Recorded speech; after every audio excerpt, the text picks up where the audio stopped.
Hi everyone, my name is Phil and welcome to Phil Does 3D. I'm a multimedia and 3D artist and I stream live on Twitch on Mondays and Tuesdays at 5 PM Pacific time in the US, which is 11 AM in Australia, 1 AM in the UK. Remember, if you miss the live streams, you can catch up with the premiere event streams on a Friday and Saturday at 2 PM Pacific time in the US, which is 8 AM in Australia or 10 PM if you're in the UK. Hope all you guys and girls are well and you had a good weekend. We are going to continue working on the Temple of the Winds terrace that we're making in 3D Studio Max. We're nearly finished the modeling stage, almost. We're almost ready to jump in to do the texturing. Soon, it'll be soon, I promise. So that's the plan of action. Smokeberry Barbecue finished the thing already. We're still got the texturing to do after I finished modeling though. So, yep, we're getting there, Almost ready to start texturing. And then once we finish the texturing, we'll do a beauty render in Eon. Well, I'm going to use Eon View, but I'm probably going to do the beauty render in Max using the integration that comes with View in Max. So it'll be rendered using Eon View, but rendered inside of Max using Eon View. Does that make sense? No problem, Smokeberry. Oh yes, remember, if you've got any questions or anything you're not sure about, please feel free to pop into chat and ask me. If I can help in any way, I'm happy to try. If you just want to pop in and say hello, that is always welcome. But if all you want to do is watch, that's completely fine. So, what have we got left to do? We have to take these stairs into ZBrush just to damage them up a little bit so they don't look quite so clean and new. And we've just got a couple of other bits and pieces here, the ones that are still multicolored. So I've got to check to see if they're UV mapped. And once that's done, we can start texturing. So basically everything that's white is already UV mapped and ready to go into texturing. Anything that's not white, I've still got to check.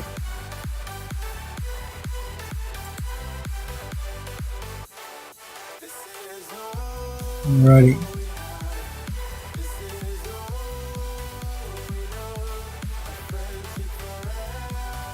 Okay, so let's keep going through and have a look at what we've got left to do. I think these are UV mapped.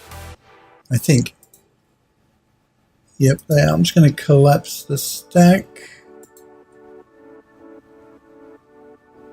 Throw an unwrap down and check it. And it is. They're all attached as one piece of geometry. Just so we use one texture map as opposed to using however many columns there are, 8 or 12 I think. So that's the reason for that.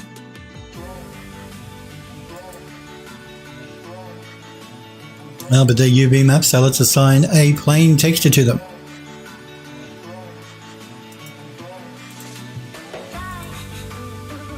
I'm just going to turn off those map seams as well. I don't like seeing those green lines around them. Okay, let's keep going.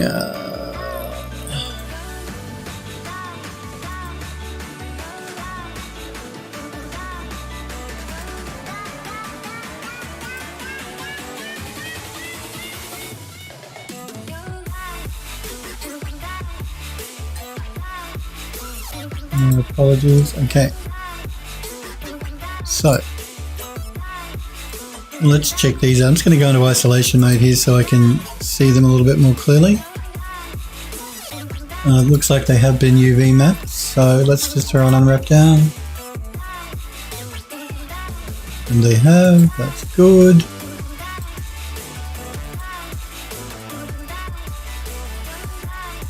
So let's assign a plain white texture.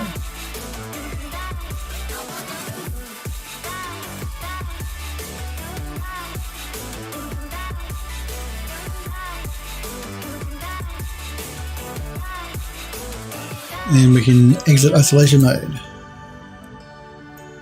Okay.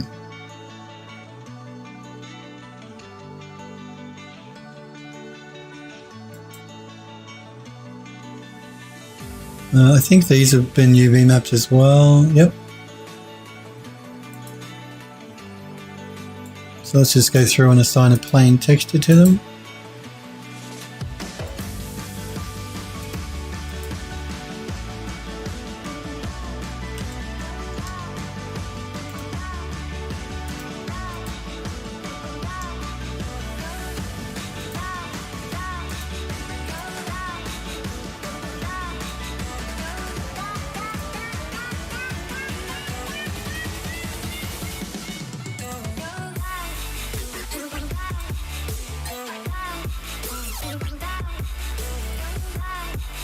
Okay, let's keep going around.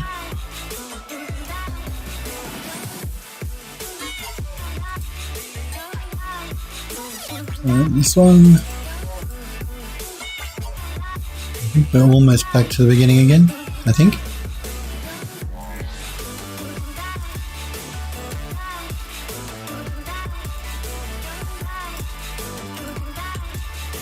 I think we should be back to the beginning again now. These side pieces, I'm pretty sure they've been UV mapped. I'm just going to close this down.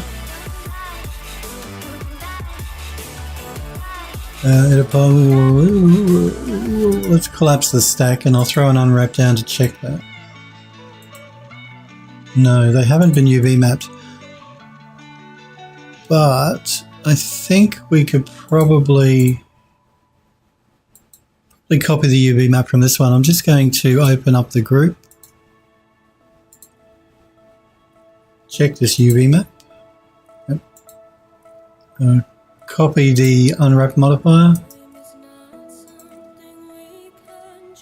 Close the group.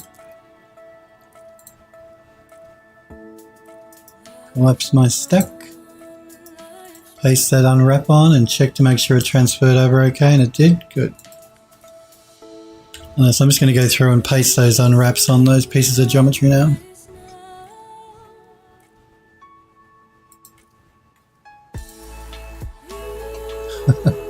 Stop that.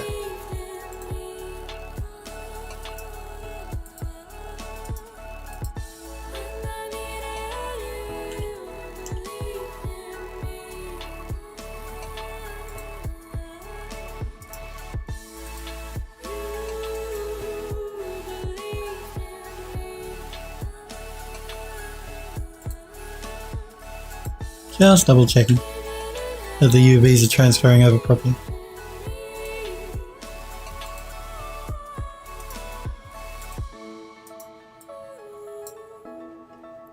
I love Max's modifier stack. Being able to copy and paste these modifiers saves so much time.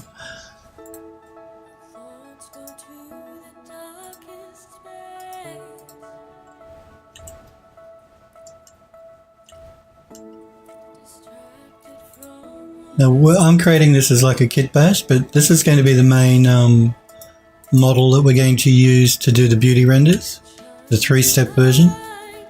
But I'm creating, because it's going to be like a kit bash, I'm going to create one where there's no steps, 1 step, 2 steps and 4 steps. So people have the option as to what they want to use. It's done. Done. I think we might be back to the beginning again now.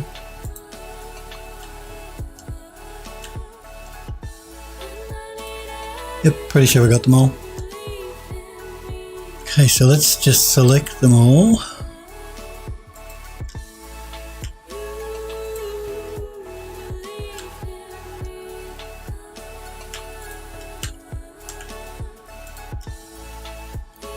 And assign that plain white texture.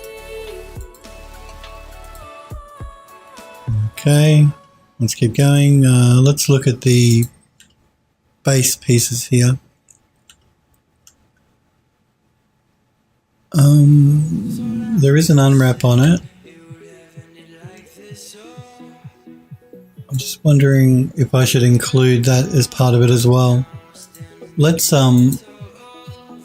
select these pieces and go into isolation mode.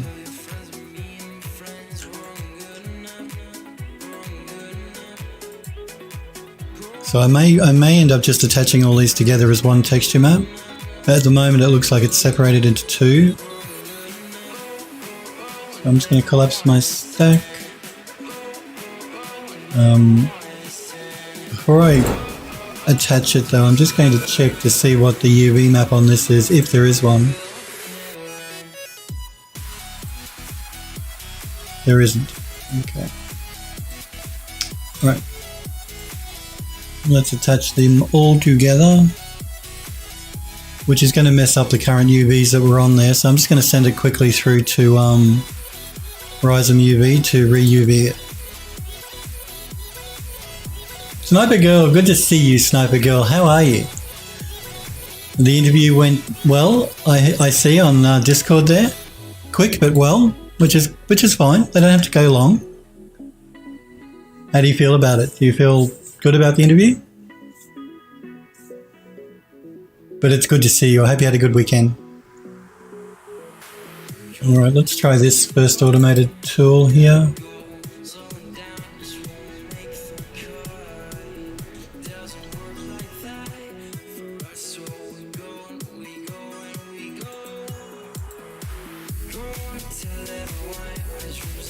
Sniper Girl says, doing okay, yes, went well, should find out today or tomorrow, not sure to be honest. Can go either way, yeah, I know, it's always hard to tell. It's still working. Always hard to tell how an interview goes. I'm sure you're fine though. I saw you saying that they were critiquing your catcher on the front and the spikes on the wheel, as if it was a real car, which is good. I'm good, thank you. Yep, no, I'm well. I was working over the weekend, unfortunately. No, it doesn't matter. I enjoy what I do, it's okay. Studio's getting busy again.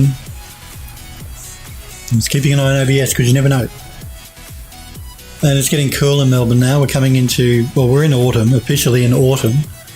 But last week was warm again, but this week it's cool.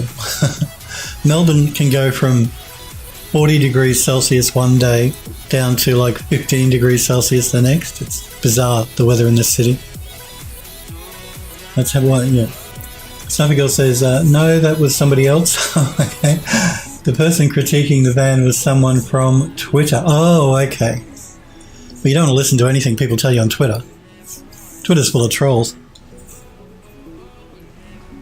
You ignore those Twitter people. I shouldn't say that, I'm on Twitter. Most people are nice on Twitter. You do get the occasional troll though. But hey, that's life. You get trolls everywhere, don't you? It seems to be taking an awfully long time. Wonder why. Autumn, yes, it's autumn. Forgot that you guys were asked backwards. That's right. You guys are going into spring and summer and we're going into autumn and winter. Why is this taking so long?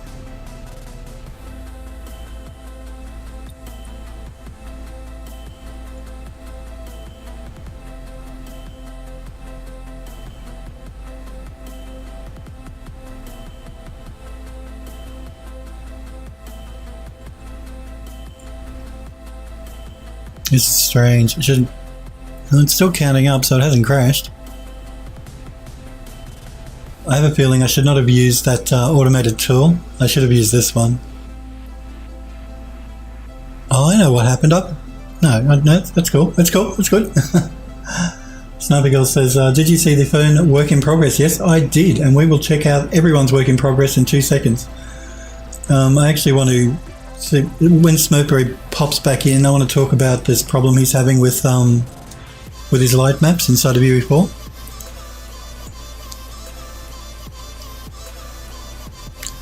I don't think there's a way I can actually get this to stop.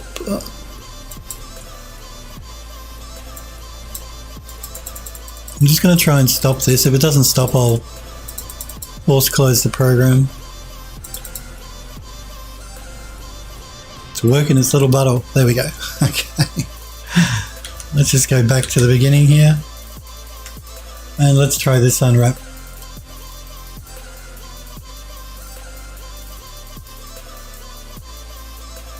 And there we go, much quicker.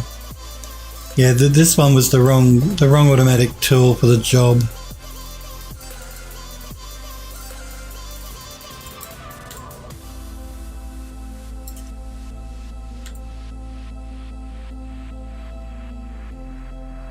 It's not bad, not great though either.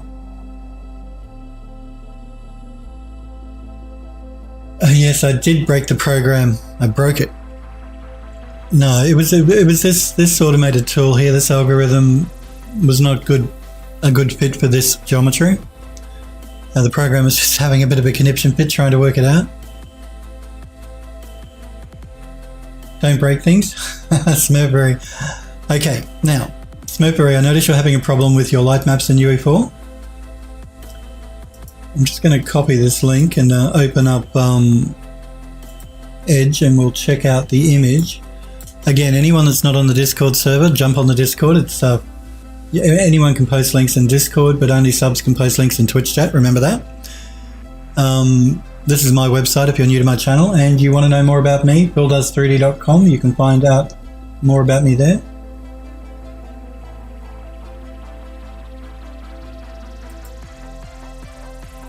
But we're checking out this image on the Discord that Smurfberry posted regarding the light maps in UE4. I just wanted to talk about it because it's a problem a lot of people end up running into. Okay, so he's talking about, number one, these dark edges, I think here, these black splodges. Is that what you mean, Smurfberry? Are you having a problem with these black splodges? Yep. If that's yes or no, let me know.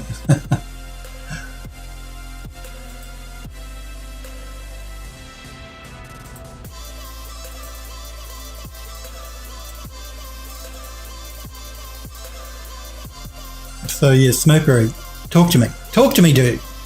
Is it these black splodges here? Is that the issue that you're finding? These really black looking shadows that are happening on your mesh? I'm assuming it is. That's big. Okay, Smurfberry says, okay, so that's two different materials. The one that is closest to the camera is a regular default lit opaque material, hard edge on seam. Okay. So here he's talking about this hard edge on the seam. The other two are extra black for some reason. Those two meshes have a material with parallax occlusion mapping. Okay, well the problem here looks to me like your shadow map resolution is too low. Anytime you see this sort of black looking splodgy dark shadowing, usually means the shadow map resolution for the mesh is too low. What you do is you go into the properties of the mesh, and in there you can change the resolution for the shadow map. I think it defaults to 64, which is really low. The more complex the geometry as well, the higher the shadow map you're going to need.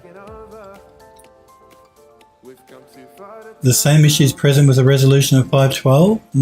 Okay. Alright, well the other problem can be your normals.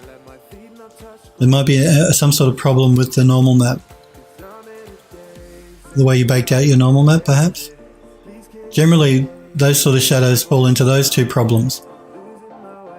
Either the shadow map resolution is too low, or the direction of the normal map, the direction of the normals on the mesh is incorrect. So not so much the normal map, but the normals assigned to the mesh. So if bumping up the shadow resolution doesn't fix it, then open the mesh in Maya, in your case. Check to make sure your normals are facing in the correct direction. They're not flipped or anything. Because that can cause that issue as well. As far as the hard edge goes, mesh normals are the same on all the meshes, but the two darkness only applies to the pardon me, parallax occlusion map. Okay, alright. Well, that's interesting. That is interesting. Did I have that problem? Because I used parallax occlusion maps when I did the ceilings in my UE4 level.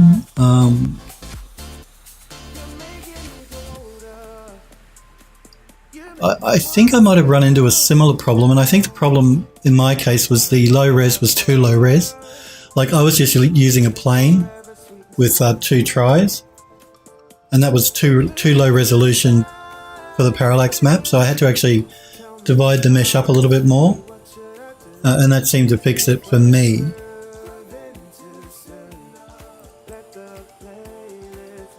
Again, I was running into some self-shading problems with the parallax mapping for the ceilings, but because my ceilings were only 2 triangles, they were too low. The parallax map was having a problem with shadowing. As soon as I increased the resolution of the base mesh, the low res mesh, it seemed to fix it. Self-shadowing, yeah.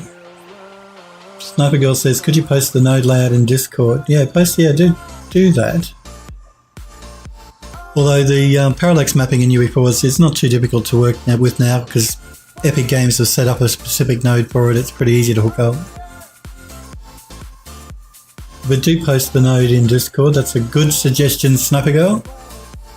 But as far as the hard edge goes, I'm trying to work out what that problem could be. Apart from smoothing group problem, like maybe you've got a hard edge in your model for some reason. If that's not it, then is it a seam? Is this where you, does a seam run along here at all? The texture map, the UV map, is there a seam there? That can cause that sort of problem too. Let's have a look at Sniper Girl's fern, because it's looking very sweet.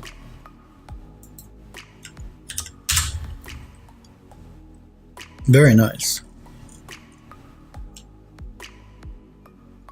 Sniper Girl is modelling up her geometry. I think she's modelling it up initially in Maya. I want to say Maya. Slap me if I'm wrong. And then she takes it into ZBrush to detail it up. But they're looking cool. Good. She's angled the leaves up here. They're not completely flat planes. I'd probably do the same for this one here, because you're going to have a vein running down the middle. So I'd give it a bit of a V, not a severe one, just a little bit, so it's not completely flat. You know what I mean? So just angle it up just a little bit, which it may be, and I just can't see it because of the angle it's being rendered at. But it is looking cool, and I love the detailing you're putting on the leaves here. That looks really cool, really, really nice. She's only started detailing a few of the leaves here, but the ones down the bottom look sweet, really nice. Android Lust, it's good to see you, Android Lust. Did you have a good weekend?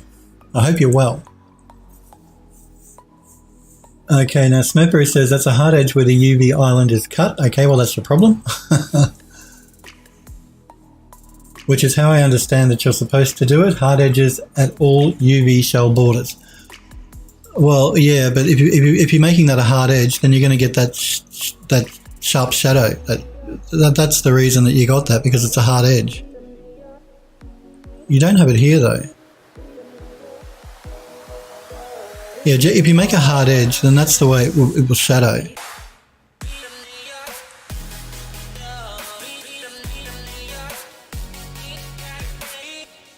So you are right. If you've got a shell border, a hard edge is a good idea. But by doing that, it's going to shadow like that because it's a hard edge, not a smooth edge. You're not going to get smooth shadowing because it's a hard edge. Sniper Girl says yes, Maya for the base mesh and ZBrush for the detail. Yep, that's what I thought. Good. Phil doesn't need a fill slap.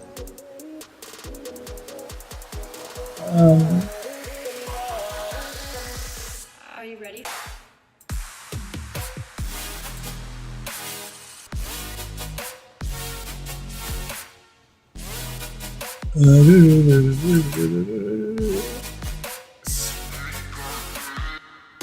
Android Lust says, I have new internet now, no more 160p streams. Woohoo! That is excellent. So what are you running now, Android Lust? What's your internet like? Tell me. I love to hear people's speeds. Speaking of which, my internet gets upgraded on Friday.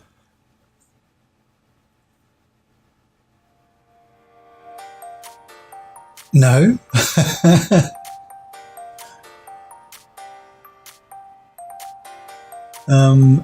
Yes, congratulations though, Android Lust. It's always nice to get a new internet that's maybe faster than what you're used to, because the potato internet in Australia is shocking, and I've got to keep an eye on OBS because you guys know that my connection tends to go down occasionally.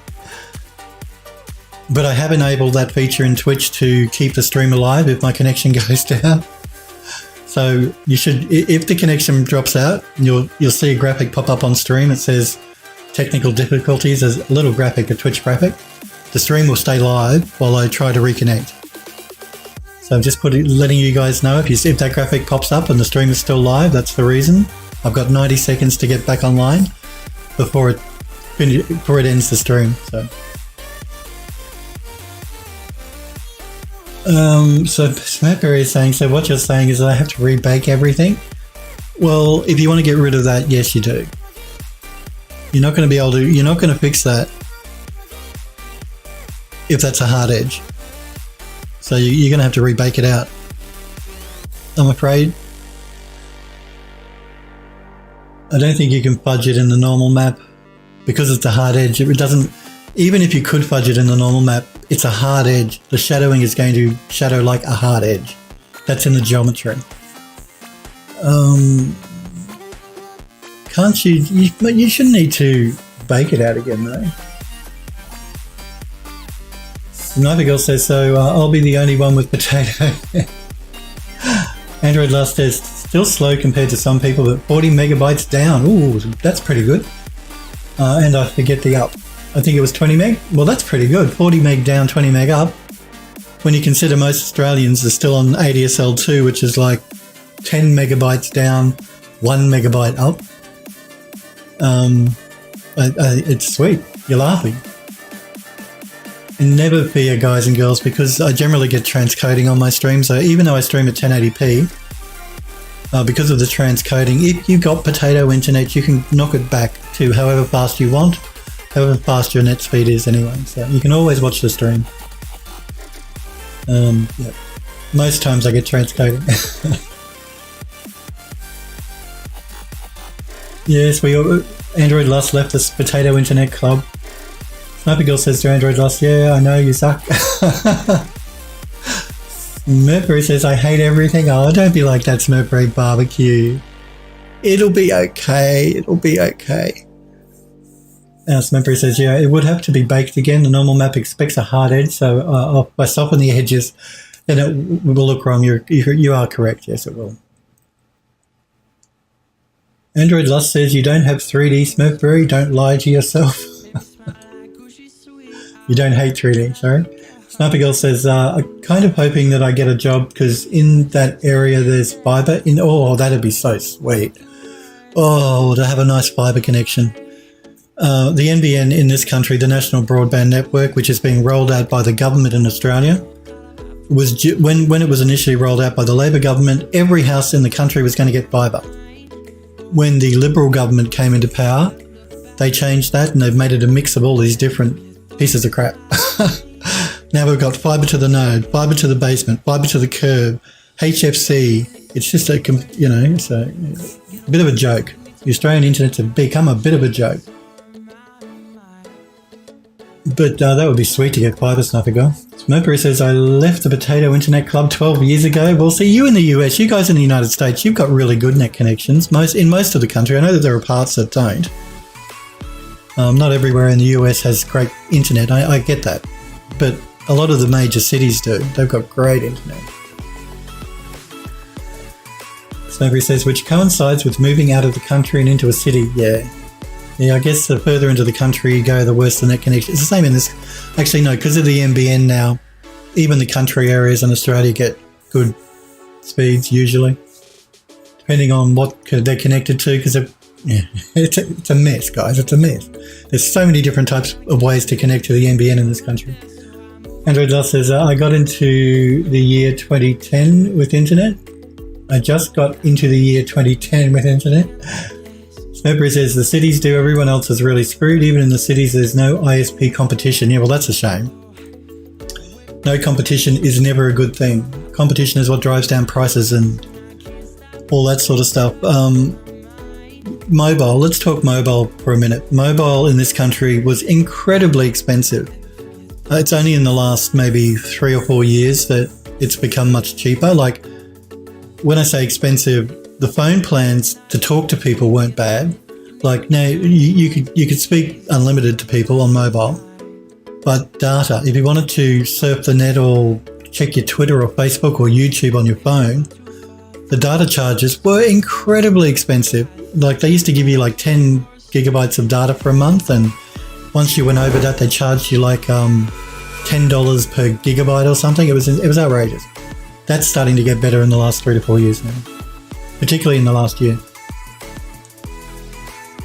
So that's something, at least, I guess, if you're in Australia.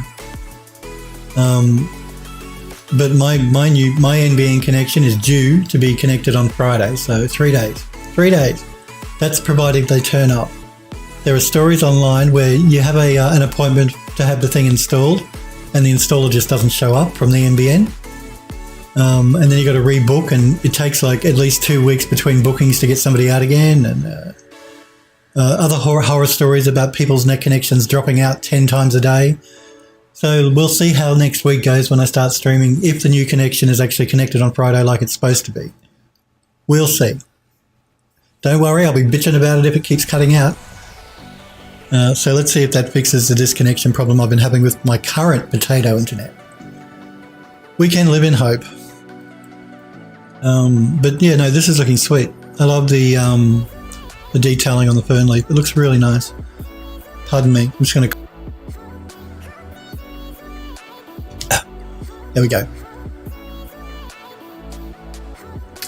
Sniper Girl says, I think I'm on 4 gig a month on my phone. Honestly, don't use it that often.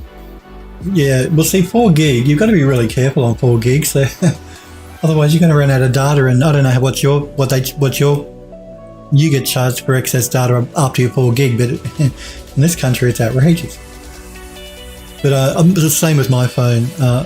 I'm usually on Wi-Fi because I work from home most of the time. So if I need to surf the web or watch YouTube, I'm hooked in. My phone's hooked up to my home Wi-Fi. So Sniper Girl says, don't charge anything. They just knock your speed back. Oh, well, that's something at least. At least you're not going to get a bill shock.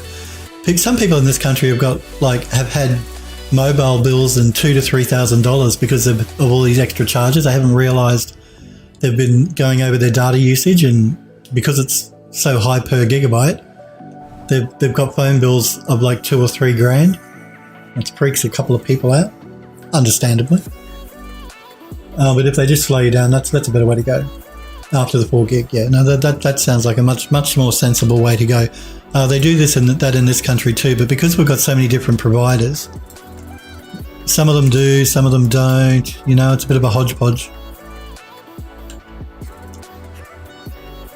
I might straighten these out, I think. So I'm going to go into object mode. And we're going to straighten them up.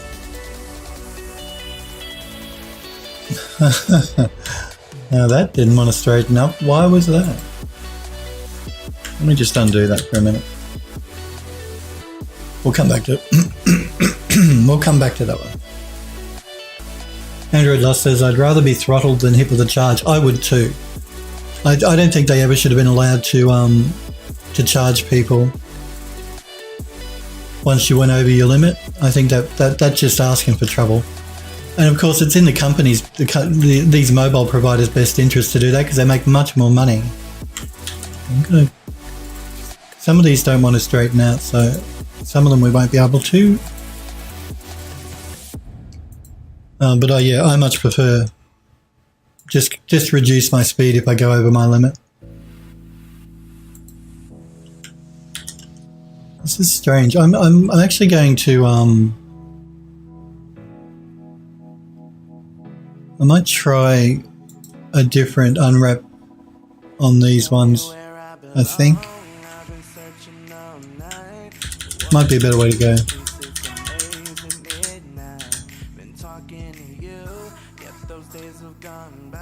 Sniper Girl says, that's why I don't do phone contracts. I had T-Mobile for a while, was $44 a month, and had cases where the bill was 100 plus without really talking too much on it, and didn't ever really use data, never again. Yeah, again, I know what you mean because people in this country have been caught out that way too. Mobile plans in Australia are pretty good now. basically you can talk unlimited to other people on the phone. So if you're calling other mobile numbers or landline numbers, once you pay your monthly fee, which is maybe $40 to $60 a month, you can talk to an unlimited number of people. That's not an issue anymore. It's not timed by the minute like it used to be. You can still get those plans if you want, but mainly not. Pardon. But most plans it's included now. And same with the data. The data has been increased gradually over the years.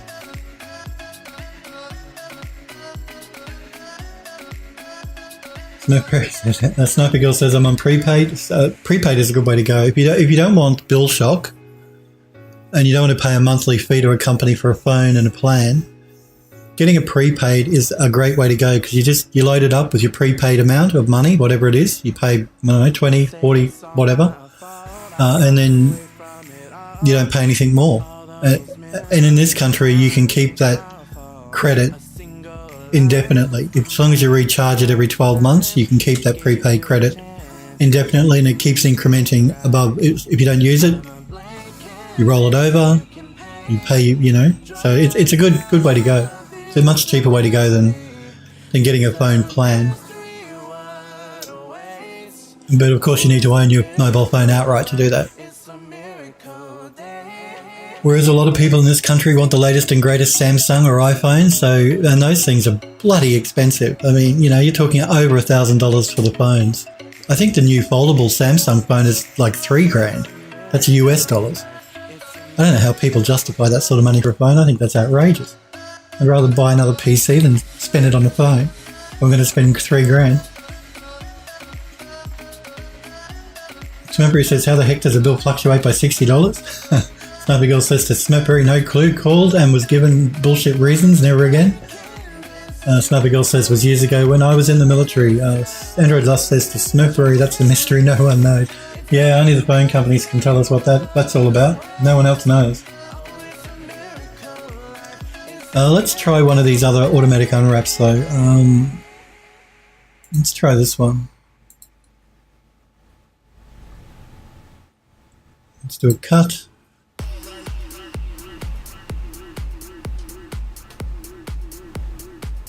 And do a pack. Sounds a bit rude, doesn't it? Cut pack.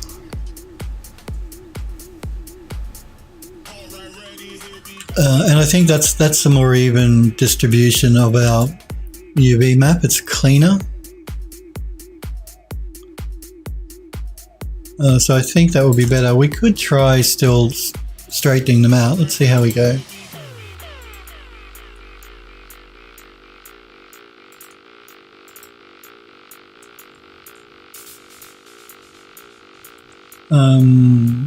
Sniper Girl says, speaking of phones with as good as cameras are on phones, do you think they're good enough to use for photogrammetry? Yes.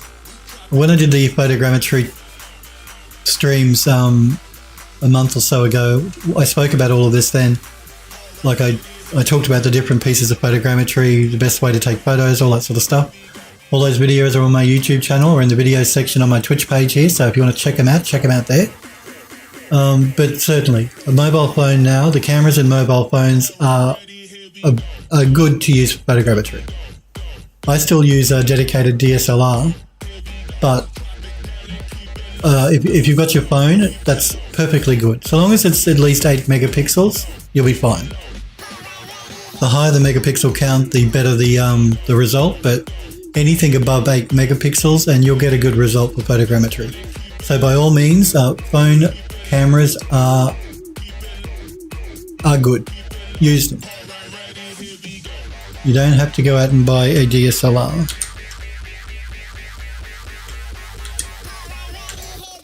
Just going to check this one.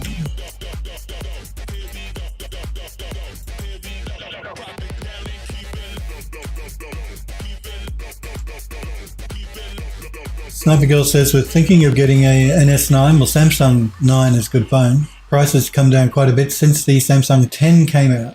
Yep, Samsung, they have a great phone in those Samsung cameras, so you will be sweet.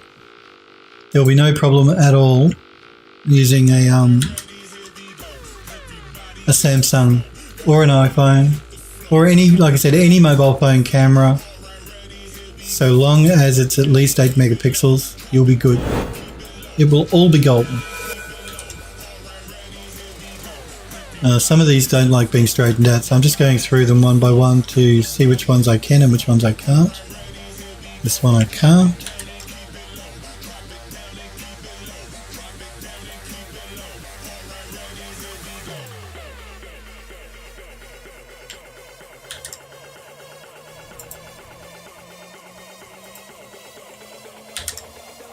So if I'm sort of out and about, and I want to do some photogrammetry, but I didn't intend to, so I don't have my camera with my DSLR, I'll use my phone as well. Because it's a 12 megapixel camera, I think, in my phone, so perfectly fine for what you need. I'm just going to select all of these and run an optimization pass over it.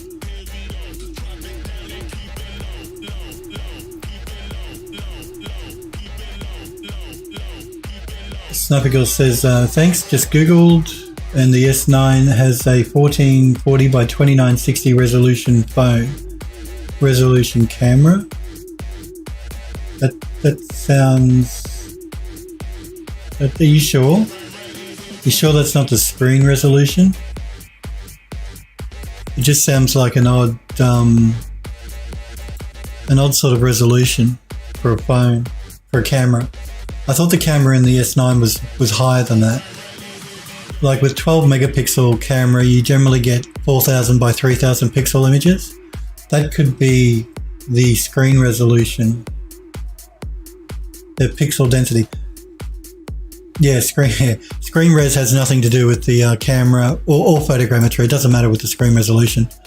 Your phone could have a 640 by 480 screen res. As long as it's got at least an 8 megapixel camera though, you'll be good. So, yep, that's a screen res. It's easy to get them mixed up because there's so many different things on phones now. But yeah, you want to look at the megapixel count of the camera to determine whether you can use it for photogrammetry. But you should be able to. Most things you can now. Most phones have good cameras in them. Even the really cheap ones. Cheap phones, that is. 12 megapixel plus 12 megapixel, guessing it has 2 cameras. I think it does. But 12 megapixels is sweet. That'll be fine. Like I said, I use my phone for photogrammetry. If I don't have my camera on me, it's 12 megapixels and I don't have an issue. You might get a little bit of noise in the image, but you can clean that up in ZBrush or in Maya or Max or whatever you use. Yeah, as Android Lost says, I think it has 2 cameras as well. I think the new one has 3 cameras actually. As weird as that is. I don't know why you'd need 3 cameras, but anyway.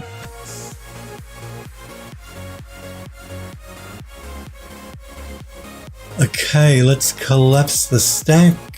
I'm just going to throw an unwrap on it because why not? Double check it, that looks good. Turn off map seams, get out of isolation. And let's assign that plain color.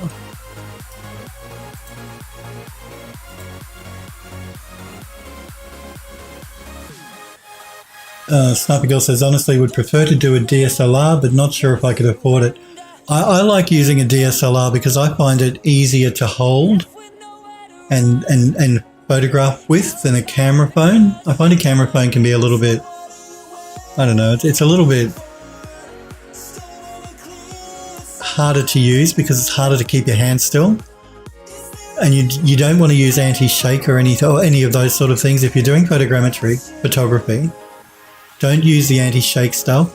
Don't change the focal length of the camera from the default. So don't zoom in, that's bad. You don't want to be doing that. You must make sure your focal length is normal, and you want to turn off any of those image enhancements that come with phones as well, because that will interfere with the photogrammetry when it comes time for the program to actually align the cameras, the images together. You'll have problems. So make sure you do those things. Pardon me. Don't use the anti-shake. Don't use any of those little things that they add to cameras to make your picture look prettier. and make sure you stay at the default zoom level, don't zoom in. Also, you want to take your photos for photogrammetry on an overcast day, so you have even lighting. You don't want hard shadows, so you don't want to be taking photos when the sun is out.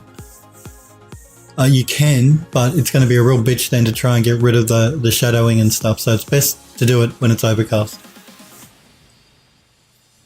They're my quick tips for photogrammetry, but like I said, I talked more about it when I did those streams about a month ago, so check them out on my Twitch or YouTube channel. Okay, now this one is unwrapped, so let's just double check. Yeah, again, I'm not making great use of the UV space here, but that's because I want to reuse the same texture I'm using here on all of these other pieces, these kit bash pieces, so that's the trade-off. I could repack the texture to make better use of the texture space, but then I'd have to create a new texture for it. But so long as the base texture is high enough, resolution-wise, it should be good. I just don't want people looking at that and thinking, wow, what a crappy job of packing your UVs. I can't repack them if I want to reuse the texture map. Well, let's assign a plain color.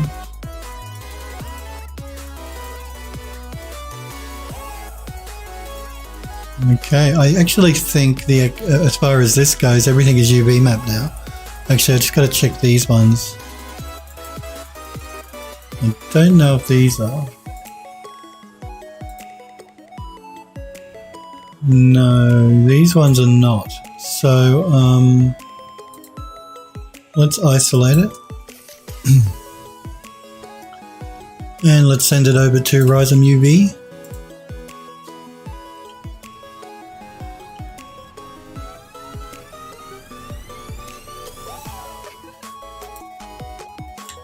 And let us try, let's try this one first.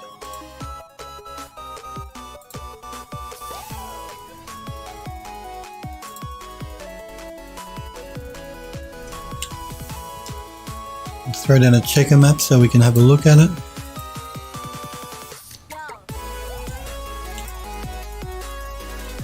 And we do have a seam sort of running through the middle of them. So let's just see if any of the other ones give us a better result. Let's try this one. No, I can already tell because it didn't do any cuts that one is no good. Let's try this one. Yeah, no, we're going to get more cuts using that one. That's not good. Let's try this one. Same thing, I can tell it didn't resolve, so it doesn't like it. And this one, same deal. Let's go back to the first one, we didn't try that. This is the one that can take a little while. Let's unwrap it. Unpack it.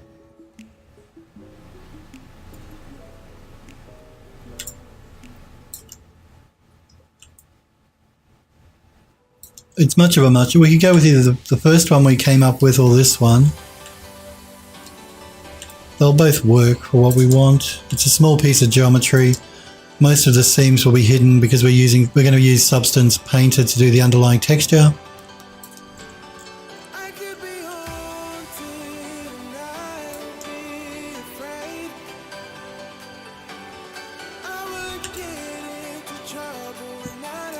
I'm just trying to see, we're getting a little bit of stretching, but not too much.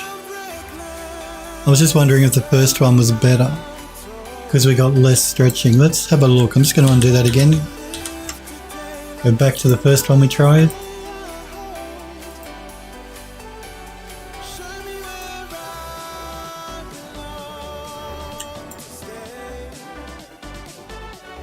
And this one might be better because we're getting less stretching happening, less red showing on the mesh.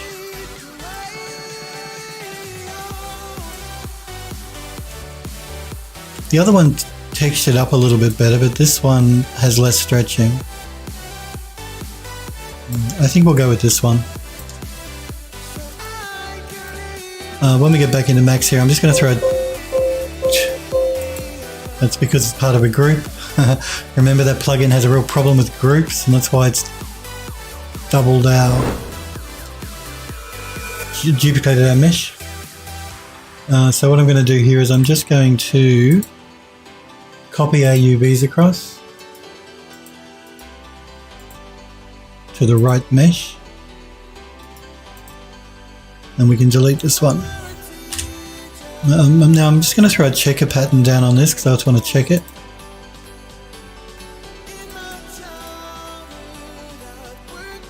It would help if I select it.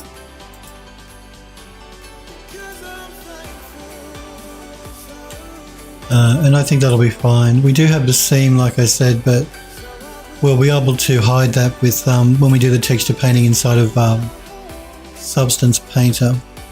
But aside from that, the texel density looks nice and consistent, and that's the important thing.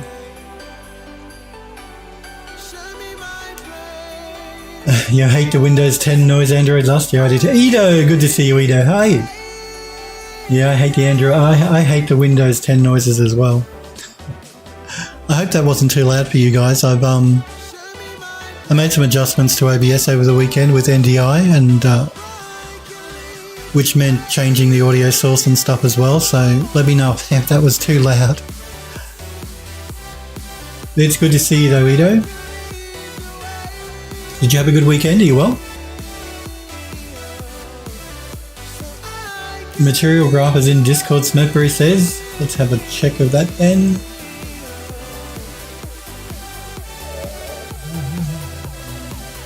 Okay, well, that's a pretty full-on material graph. Smurfberry has just been working in UE4 to create some materials using parallax occlusion mapping here. You got your height map, that's good.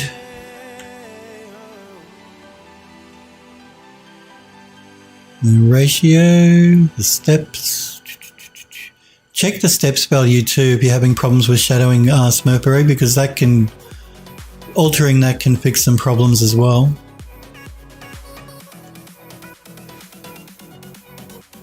Okay, so you're going from a parallax to a lerp to a lerp.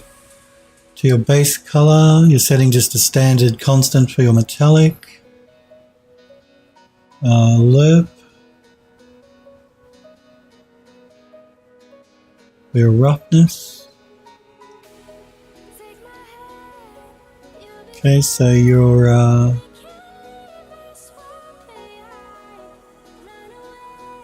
is that a normal? No, that's not a normal. That's okay. I thought that was a normal map for a second, and I was wondering why you were hooking that into your emissive color, but it's not. Okay, this is a normal map here. Going into a lerp and a lerp and the normal. That should all be good. Okay, and you're also hooking that up down here.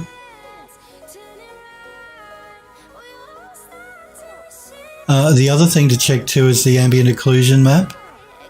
That can also cause problems with shadowing. So I'd check on the ambient occlusion map as well. If there's a problem with the texture for your ambient occlusion. Although, so check the ambient occlusion map. They would be my suggestions looking at your shader here. Check the steps values in the parallax occlusion map nodes. And check the ambient occlusion map as well.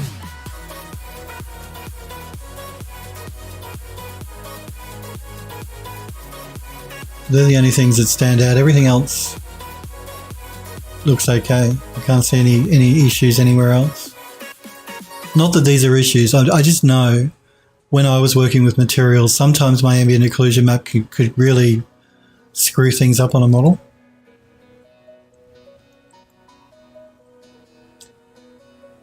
Edo says, I think I may have a job at Ohio Film Group. Well, that's good news. Excellent news, Edo. Great to hear. Excellent, excellent. Well, congratulations. Smurfberry says, film groups? Yeah, the emissive is practically the same color as the normal. Yeah, that's why I got confused. Smentbury says that parallax occlusion map node has a shadow output pin that I haven't investigated yet. Yeah, I can't remember if I used the shadow in this either. He's talking about down here. But check the ambient occlusion map in the material because that could cause problems. Because it did for me on a couple of meshes. I forgot about that. Ito says yes, as a character modeler. Good to hear, Ito. That is awesome. We're all doing the happy dance for you as well. And congratulations, that's great news. Excellent, excellent news. And I'm sure you're thrilled about it too. Sniper Girl had a phone interview the other day as well for a studio, so we're all wishing her the best of luck and keeping our fingers crossed for her. It's always nerve-wracking when you're being interviewed or waiting on to hear about a job, or exhilarating when you do find out that you've got the job and disappointing when you find out you haven't. Happens to everyone. All of us. Smoke bread barbecue. Stupid control codes. Fabulous. There you go. It is fabulous. I agree. Congratulations, Ito. That is great news. In character modeling, well, you do great character stuff, so I could see why they'd want you. I can see why that studios would want all of you guys and girls to post in the Discord, in the gallery, that show me your work. You're all very talented, all very good. So just keep plugging away and sending out those applications, and you will get there, I'm sure of it. And never take never take not getting a position as an indication on you as being bad. That just means somebody else that applied had more experience than you did, maybe. Not that they were necessarily better than what you can do, but maybe on their resume they just had a little bit more experience in what this studio wants than you did. So never take it personally. I know it's hard. I fall into the same trap. If I don't get a job after I've been interviewed, I feel really shitty and I question my own work, and it happens to everyone. You get down in the dumps. Don't try not to take it personally. It's not a reflection on your work. It's just a reflection on the job applicants for the job. That's all that they're weighing up, more than anything. I mean, they're going to pick somebody who does good work, obviously, but yeah, that's generally what it boils down to. If you don't get the job, it's just because somebody else had a bit more experience than you did. Not that they were necessarily better than you. But that is great news, Ito. I'm incredibly happy for you. Fabulous news, as Smokeberry Barbecue says. Let's just throw a plain colour back on this so we can get rid of those checkers. And jump out of isolation mode and turn off map seams. Okay, I'm just going to check this one. It looks like it has an unwrap on it already. Why did I put another one on there? Yes, and that one is. I'm just going to make sure we assign it that plain white. I'm just not sure if it has been assigned or not, so we'll reassign it. Why not? Now these bits, they've been unwrapped. Let's assign that texture. Okay, this bit down the bottom, I think it's been unwrapped. Let's double check. And it has. Let me turn off map seams and assign that plain color.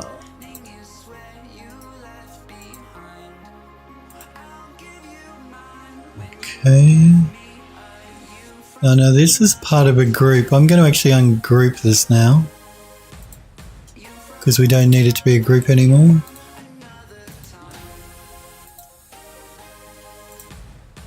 Let's do a quick save, because God forbid we should crash and lose the work we've been doing. That would be bad. That would be very bad. Nightbot spamming my links again as usual.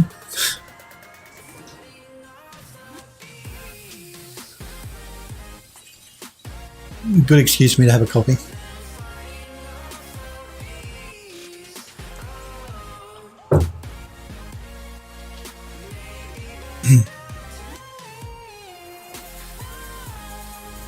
I'm just going to mute the mic while I cough. Excuse me, guys.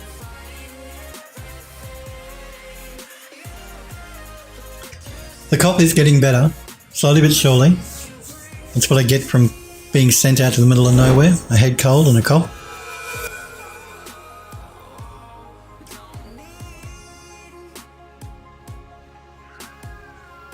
We finished now? It's still saving. Okay. Come on, Max.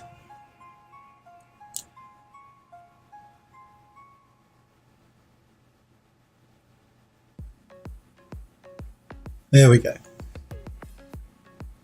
Ito says, I came a long way. I cringe at my first character model. I've looked at some of my old work from years and years and years ago. Actually, a good example was when we were doing that House on the Hollow UE4 thing. Remember, I reused the assets I made when I made the building in UDK, and some of them are terrible. I looked at them when we were because we updated all the assets as we made the building, and I just cringed at some of them. And the fact that I was streaming it made it even more embarrassing. It was just terrible.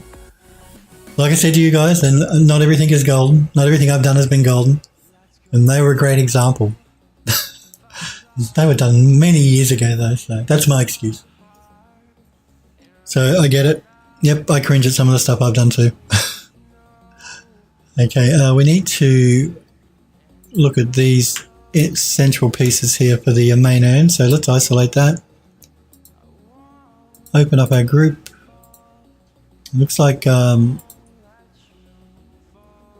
UV mapped, which is good. So I'm just going to collapse the stack. I'm going to attach the two together. And I'm going to just repack it again, because the UVs are going to be overlaying each other. We'll pack them, we'll fill holes. We won't rotate the clusters though.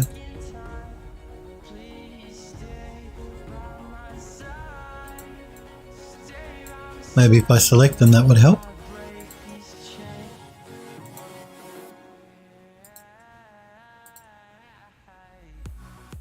Sniper Girl says, you're streaming, your stuff is supposed to be perfect. That's exactly right. That's what people expect. If they don't see perfection on a stream, then that's it.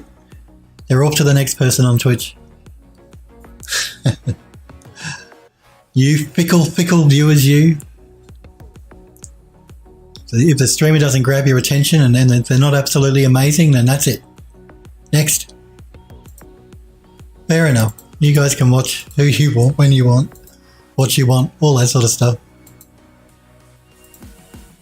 I'm just going to ungroup this now because we don't need it to be a group. I often read on... No, we won't get into that conversation. I was going to say I often read on Reddit. New streamers have a problem with keeping viewers. But there are many reasons for that. You're unsubbing Sniper Kelka. But I'm showing you perfection now. I'm showing you good work, not the stuff from UDK days when I was working, 10 years ago. But we need to place something underneath of this because at the moment it's just floating in the air. And this is going to be our pond. So we need something under it. So what I'm thinking of doing is I might take part of this and reuse it. So I'm just going to open up this group. And I'm going to take, this is another group again. Yes, it is. I'm going to take, that can't be another group, sure. No, that's one mesh. Yeah, that's one mesh.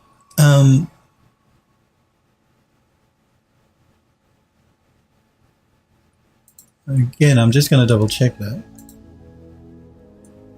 Okay, that's the problem with this. What is the problem with this? What is going on here?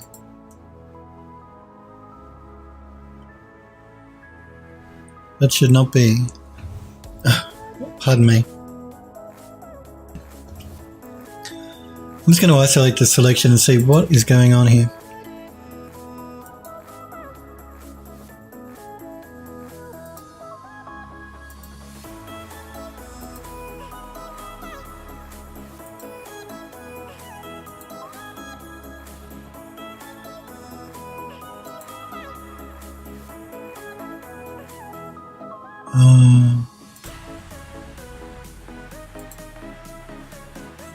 Why is that behaving like that? I remember us UV mapping this inside of Unfold 3D. We did it last week, I think. I can see my UV maps here. That's all fine. It looks like the top part of this column though is not UV mapped. Why is that?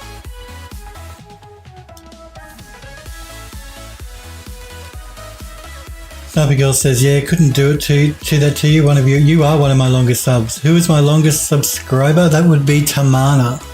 Tamana was my very first subscriber. I think she's been subbed now for over 2 years. Would it be that long? Yeah, I think so. You're my second, I think, though, Sniper Girl. You'd be my second longest sub. But Tamana is my longest sub. I'm just going to jump out of isolation here. That is that one. I'm just wondering if we didn't copy the UVs across or something.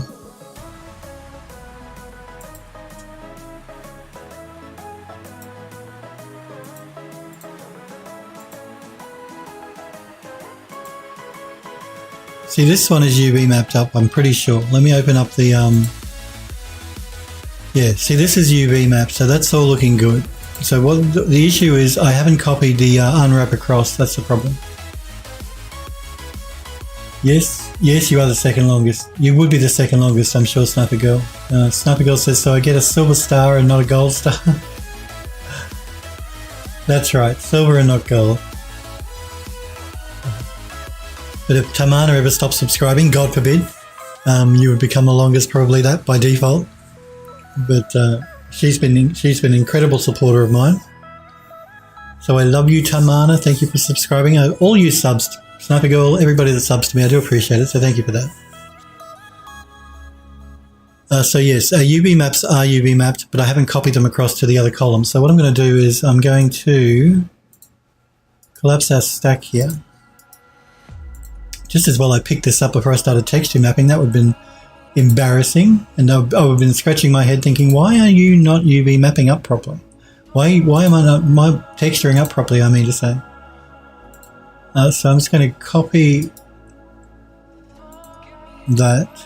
Actually, I wonder if it's because we... remember last week when I copied these columns across, I used the mirror tool? And you remember last week I said to you, if you're a 3D Studio Max user and you use the mirror tool, be very careful because it can mess your UVs up. I bet you that's what's happened here. Let's see if we can fix it though, because I've noticed that with Max before, the mirroring tool has problems with UV maps. It's been like that since like Max 2016. I don't know why Autodesk don't fix it. They really should. So let's jump out of isolation mode. I'm just actually going to close this group after I copy my UV modifier.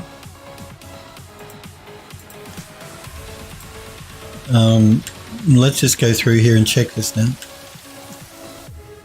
So this one, I'm going to get rid of that, collapse my stack,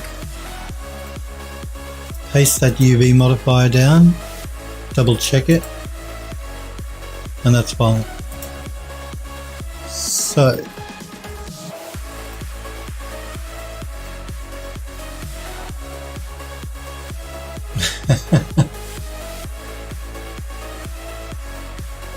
you do. So I'm going to collapse this group now.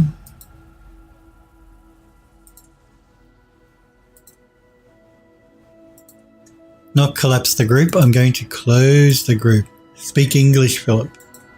Use your words. That one's UV mapped. This one is the same. I think, let me have a look. And this one is okay, that's fine. So they're okay, they're now okay. Let us close this group up. It does mean that I'm just going to have to go through here and check these other ones though.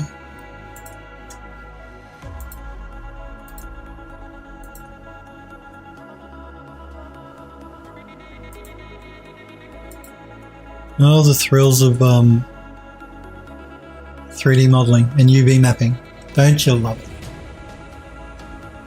I have a feeling this one is not UV mapped. Nope. So let's collapse the stack and paste our modifier in. And now we are UV mapped. I'm just going to close that group.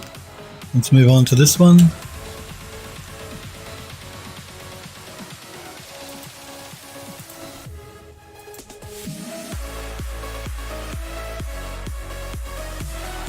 Don't know if this one is either. Nope.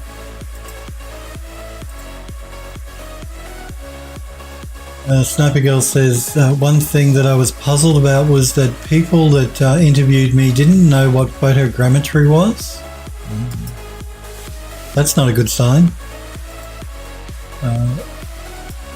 How can someone not know that works in 3D what photogrammetry is? Who are these people that interviewed you? That's surprising. That is surprising. I mean, yeah, that's very surprising. If you worked in games, you'd have to know about it. If you work in film, you'd have to know about it. The only exception maybe would be ArchViz, but even they should know about it. And the studio I work for employ me because of it. So that surprises me.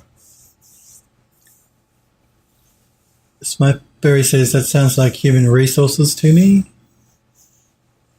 She wouldn't have been interviewed by human resources, I would have thought. She would have been interviewed by some of the directors, the art director or someone like that in the studio, I would have thought. HR organised interviews, but generally HR do their vetting, and then once they're vetted, then that phone interview is usually with the studio art people. I mean, it depends. It doesn't have to work that way, I guess. Oh, okay. Sniper Girl says they've been mostly doing mobile games. Okay, well, that makes more sense, but they still should know about photogrammetry. Even doing mobile games, you can take a photogrammetric object, use a really low polygon mesh, and still have the benefit of baking out a normal map. I'm pretty sure you can use normal maps. I don't do mobile stuff, but I'm sure depending on the engine they're using, you can use normal maps on mobile. So they could benefit, they could make their games better if they knew about it or if they used photogrammetry. Naughty Dog would know about photogrammetry. Smurfer, you cheeky. Naughty Dog are they do beautiful work, Naughty Dog. I love their environment stuff. War Drums was the studio. We're not singling out any studio. I'm not criticizing them for not knowing about photogrammetry, but it surprises me. Sniper Girl says, yeah, the art director and several other people. That's what I would have thought. Normally when you're phone interviewed, you're going to be interviewed by the art people. So it's either going to be the art director, it could be the project manager, the lead artist, that sort of thing. They're generally the sort of people that are going to be on a phone interview with you. Maybe one of the directors, depending on how busy they are. Edo says, can I have your ZBrush 2019? Do you really want ZBrush 2019? It's not that great. It's as good as 2018. It's no better, I don't think. Sniper Girl says, mention that I'd like to learn about how to do photogrammetry. Had to explain it. Again, if they're a mobile game developer, I can understand maybe a little bit more why they might not use photogrammetry. They still should, because it would benefit their games, I would think. Again, if they're making cartoony sort of games, maybe not. Really depends on what sort of games they make, I guess. But they still should know about it. It's a really cool part of 3D. It saves a huge amount of time. But yeah, if you can use it in your pipeline, if you're at a studio, then you're going to save a huge amount of time creating assets if you use photogrammetry.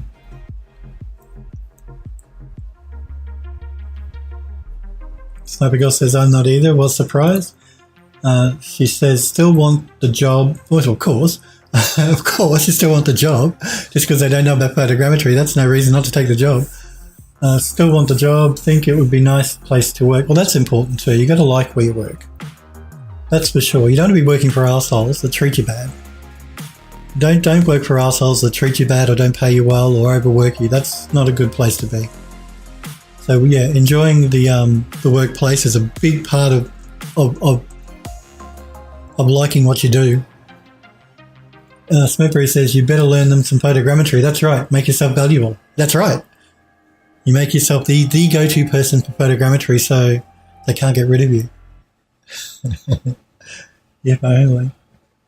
If I only.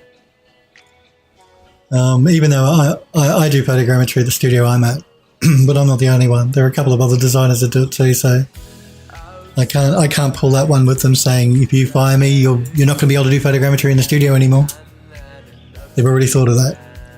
Let's close this group up and move on to the next one. It seems to be only one of them, and the one will be the one that I mirrored that's having problems with the UVs.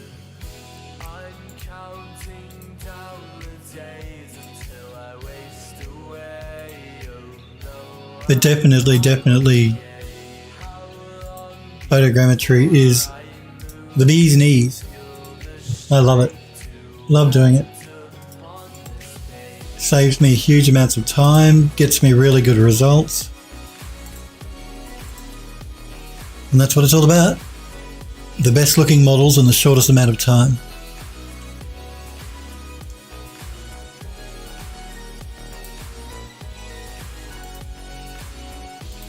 But take the time to enjoy yourself as well. I mean, it's one thing for these studios to want you to, to turn into a machine and knock out 3D stuff as quickly as you can. But if you're not enjoying it, then what's the point? So it's always important to enjoy, to slow yourself down enough so you enjoy the process. That's, again, sounds like a cliche, but it's really true. You've got to enjoy what you do, and trying to speed through it too quickly, to me anyway, takes all the enjoyment out of it.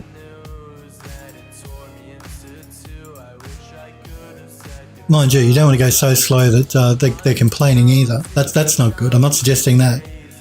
You want to get your stuff done as quickly as you can, but make sure you enjoy it while you're actually creating it. That's what I'm trying to say. That's your plan, Sniper Girl says. You're going to make yourself invaluable.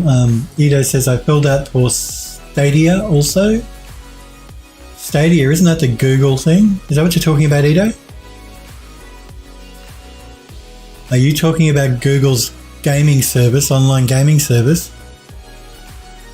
Isn't that called Stadia? They announced it recently at the conference somewhere, wherever that conference is in the US at the moment, or just finished. It's Google? Yeah, I thought so. It's interesting, Stadia. I don't know how practical it's going to be because you're going to need a really good net connection to actually use it. You've got a good net connection now, Edo, so you're sweet. But for those people that don't, it's not going to be usable. You're going to have a really good net connection, so you've got low latency, so you can stream those games. And there's NVIDIA have a streaming service. I think Microsoft and Sony also have streaming gaming services as well as part of their console thing. Good luck to Google. They've got the money to back it up, I guess, because they're huge. They make billions every year, Google as a company, Alphabet. So I guess if anyone can do it, they could do it. We'll see how it turns out. Personally, I don't like the idea of renting games. It's just as bad as renting software. I don't like this whole subscription thing. That's why it pisses me off with Adobe and Autodesk and now Algorithmic. They all want to push you onto a subscription where you never own the software. That sucks. So the idea of having to rent games and not own games, I think, sucks as well, because I want to own my games. I don't want to rent them. For some people, they might prefer it, I guess, for the game, because once you've finished a game, you generally don't go back and replay it, I guess. I mean, I do sometimes. I still replay old games if I've really enjoyed them. So we'll see how it goes. It's certainly interesting. Sniper Girl says, does this sound right? I wanted to say thank you so much for the interview. Really did enjoy it and was nice meeting everybody. Really wanted to say thank you guys so much for the consideration. And I'm anxiously waiting for news on the potential job here. No, that sounds fine. So you just said you wanted to thank them for the interview, which is a good thing to do. You told them it was you enjoyed it. It was nice meeting them. You thank them for considering you, and you're anxiously waiting to hear news. No, that sounds perfectly fine to me, Sniper Girl. No issue at all. Now, you should thank people for their time. If you're being interviewed once it's finished, you thank them for their time. You hope to hear from them soon. All of that sort of thing you should say, for sure. Okay, I think we've got them all now.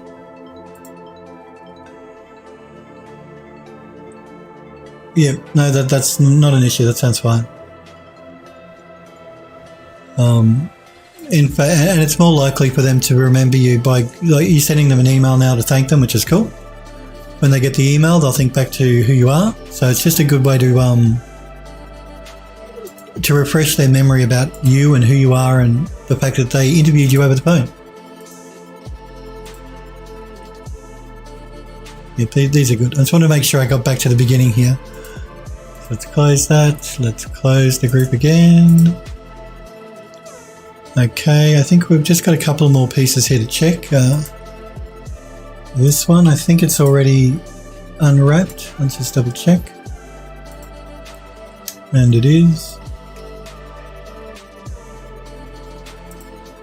And this one. Sniper Girl says, but yeah, really hope I nail the job. We'll find a way there if relocation isn't followed. A lot of studios, well, no, some studios will relocate you. They'll pay for you to relocate. It just depends on the studio, I guess. Some do, some don't. It's nice when they do.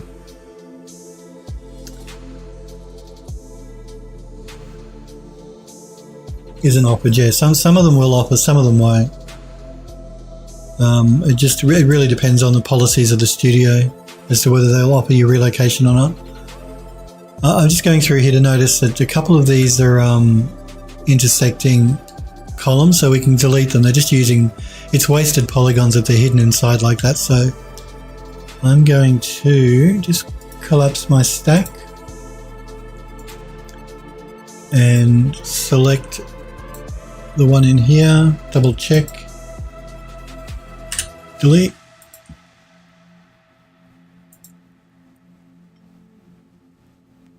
It's okay.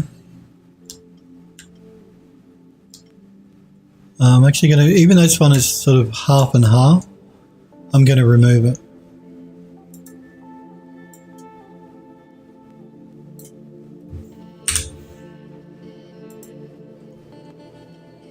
It's okay.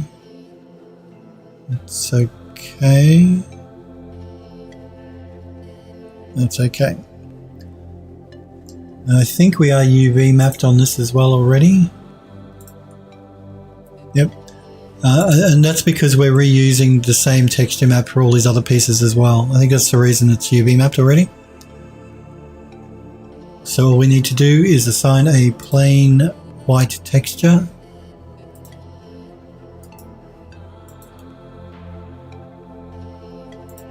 And the same for these little decorative pieces.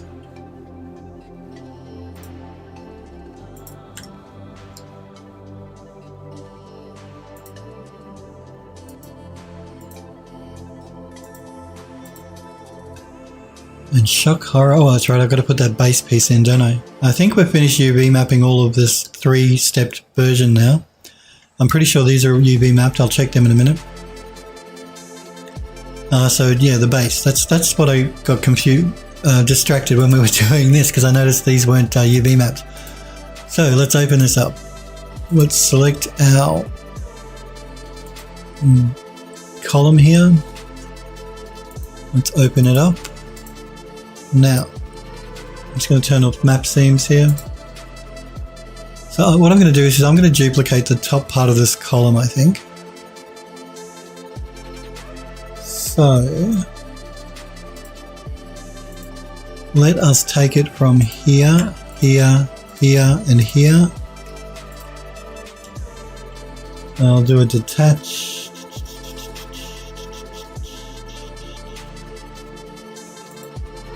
As a clone.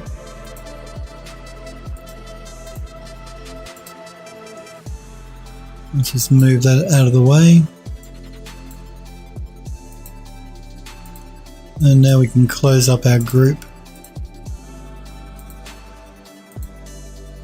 And jump out of isolation mode.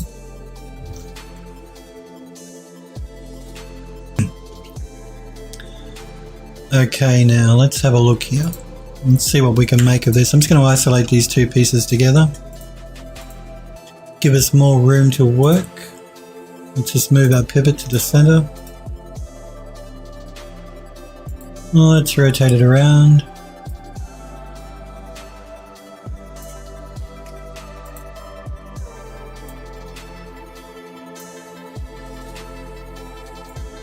It doesn't have to be too high, it just has to be high enough to sit to the base of the pond.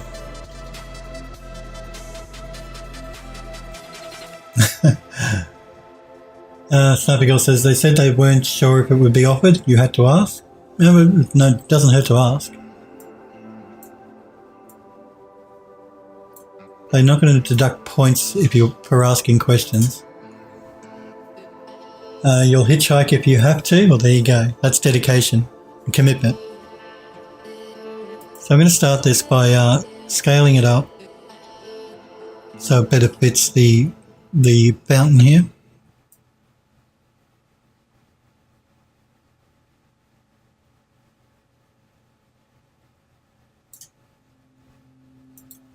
Let's just drop it down. Show me where we began back in 95. Line it up maybe a little bit better. Love grew strong through a friendship that won't die. Alright. Show me where we created our greatest plans. On the Now the base here is a bit too wide for what I want, so I'm going to childish minds we had. collapse my, not that one, this one. Make sure I select the right one. I'm going to keep that as wide as it is, but these ones I'm actually going to shrink a little bit.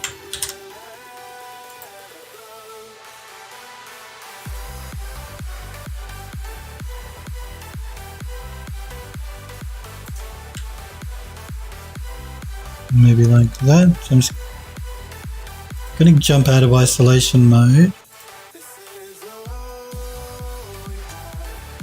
And I'm going to grab the actual pond area as well, so we can get a better look. Actually, it's the wrong one that I grabbed. I don't want the steps, I want the pond.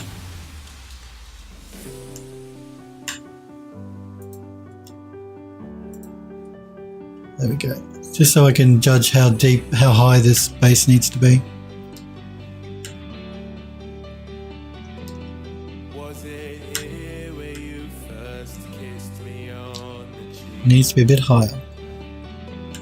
Where you held So I'm just going to uniformly scale everything now up in the Z. Up. No, just this. There we go.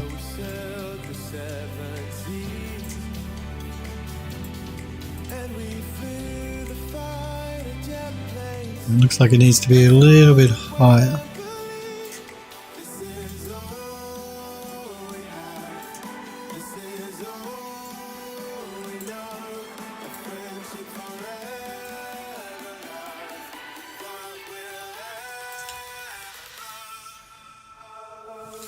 A little bit more.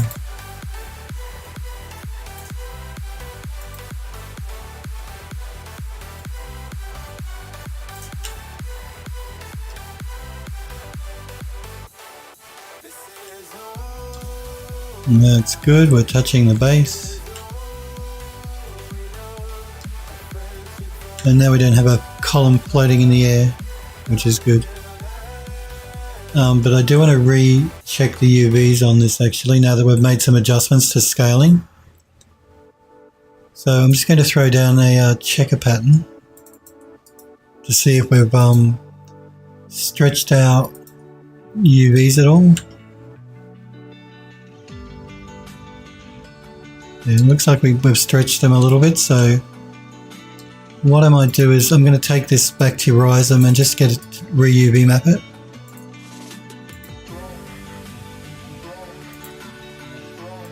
because we don't want our texture map to be stretched when we apply textures to it.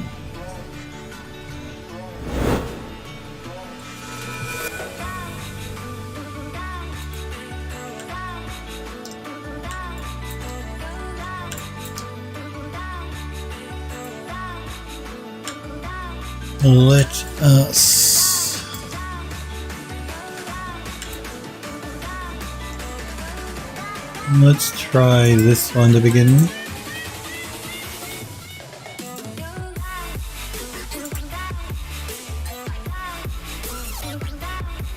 Apply a checker pattern.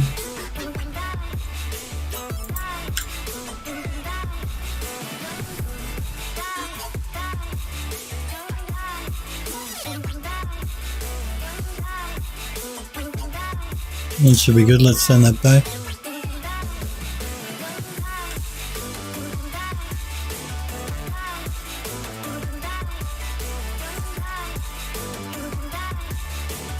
Yeah, that'll be fine.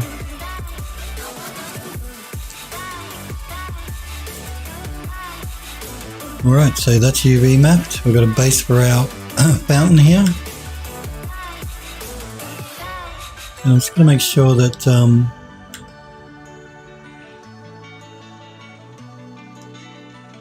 trying to work out where the water level comes. So I want to make sure that the water that will come out of these lions' mouths clears the base.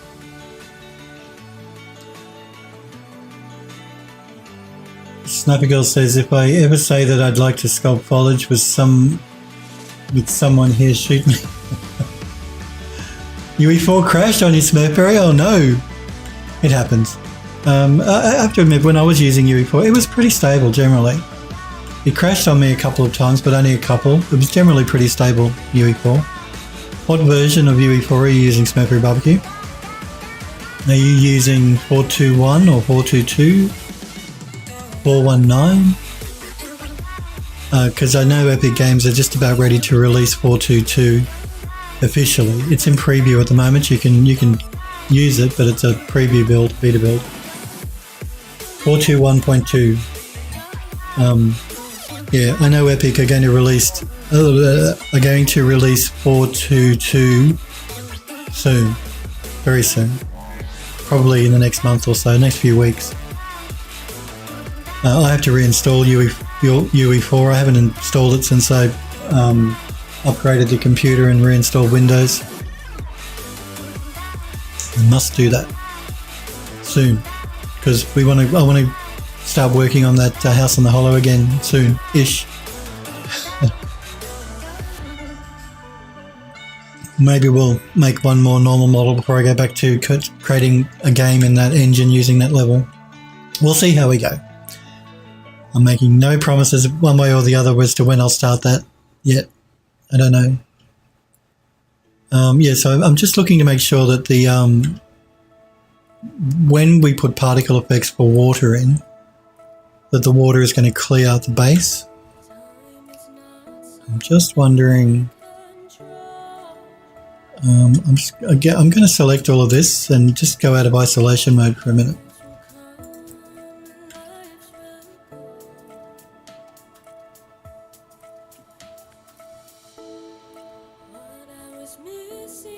And I just wanted to see how high the fountain is sitting above the level of the pond.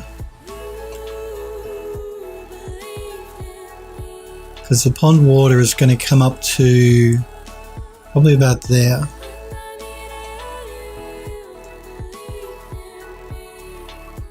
So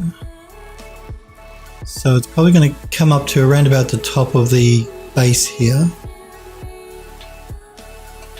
And that means water will shoot out of his mouth. I may even have the water actually hit the base before it actually hits the water. We can look at that though when we start doing the particle effects, but I'm thinking, and we can always change the angle of the water that comes out of the mouth anyway. It should be alright. It should be good. Let's just close this group up.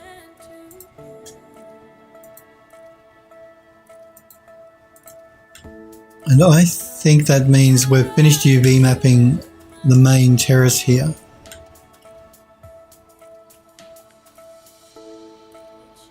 Pretty sure.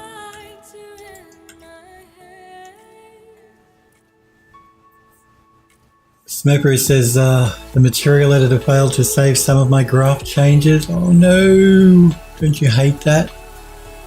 Yeah, that's why you gotta save regularly. Although UE4 does have an autosave feature, do you turn that off like I do? I'm assuming. Because you guys know I hate autosaves. I hate having my workflow interrupted while it saves. So I turn everything off, which means I must remember to save. It didn't save when you saved? Oh no. Hopefully you didn't lose too much work. It's terrible when you're working and the program crashes and you lose the work you've done. Happens to all of us.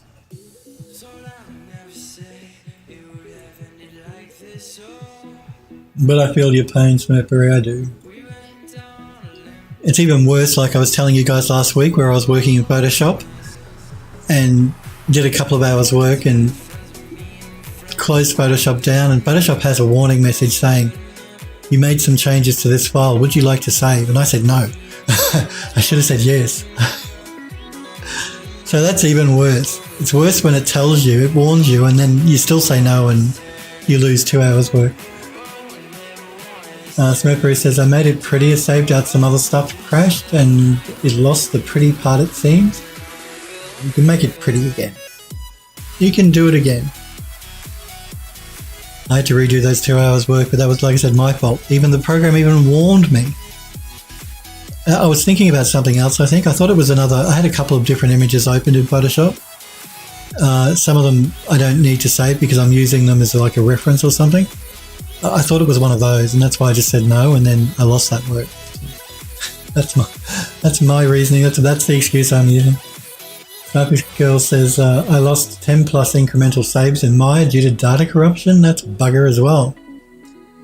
Doing incremental saves, though, is a good way to go, because you guys seen me, I do the same thing. Like I'm up to revision 19 on our project here. I don't think you can see it because it's hidden. But it says Rotunda R19. So I have 18 other versions of this file. So every time I work on it, I add to it, change some things, I save it out as a new version, just in case one of them becomes corrupted for whatever reason. And then when the project is finished, I go back and I can delete those old versions I don't need anymore. But doing incremental is the way to go, for sure. Now I'm just going to, before we look at tackling the steps, which we need to do in ZBrush, I'm just going to go through here for our kit bash pieces. Now,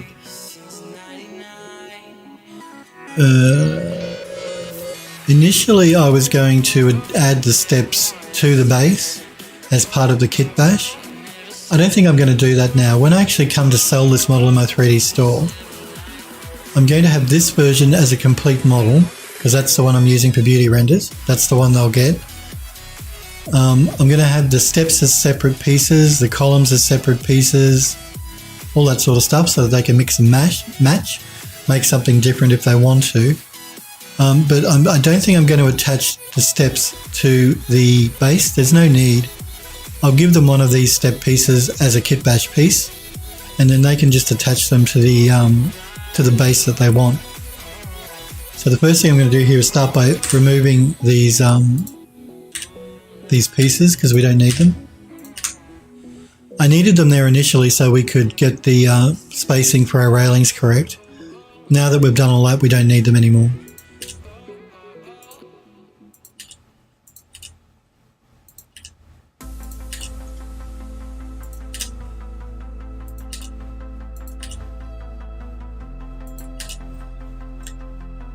The same goes for the columns. We don't need them, but I'll come back and tackle them in a minute. Let's get rid of the 4-step ones.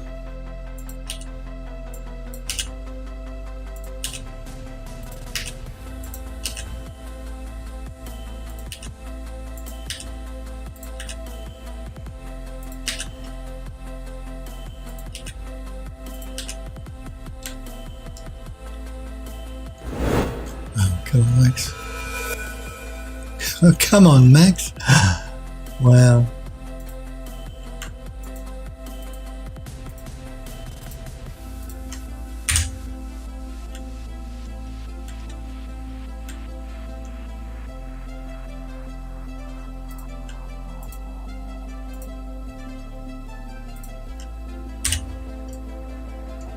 Alrighty, why do I not have an end piece here? Just let me grab one of these and copy it over.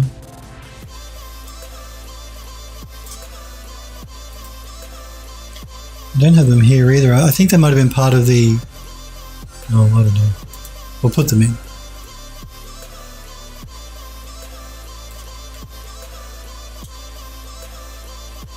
I'm just going to rotate this one around because it's on a bit too much of an angle.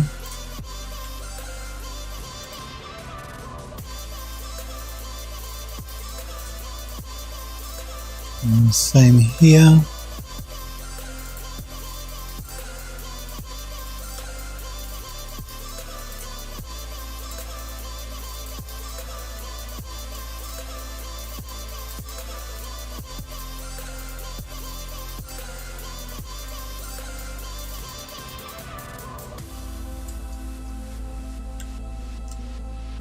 We do have two here, but they're on too much of an angle, so I'm just going to rotate them a little bit.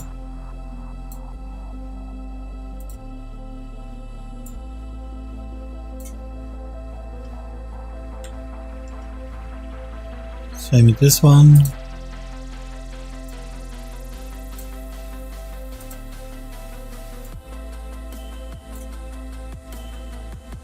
And that should be good.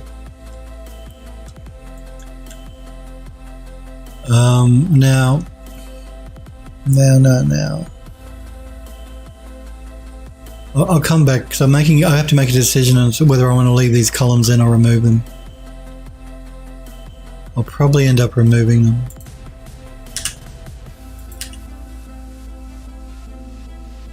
It's all good. And that's all good. And that has no steps, so that's all good. So yes, I have to decide whether I want to keep the columns in or remove them. And now normally I would remove them because that would just be an easier way, a better way to go. I'm just worried if I remove them, people might have a problem putting the steps in. Let me see.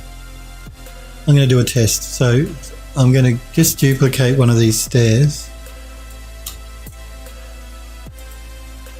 Let's say we want to put it in up here. So this is our kit bash piece that somebody will have. They want to attach a step to this 4-step version. Now if the columns here were missing, would it be difficult for them to do it? Shouldn't be.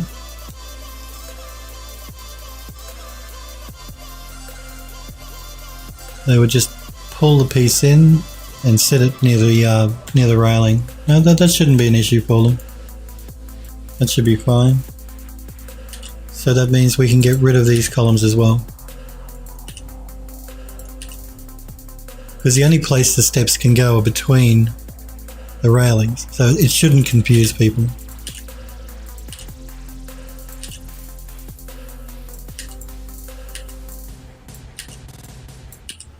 The other benefit of this is it will reduce the file size for people reduce the file size people will have to download by not having the columns there. So I think it's a better way to go.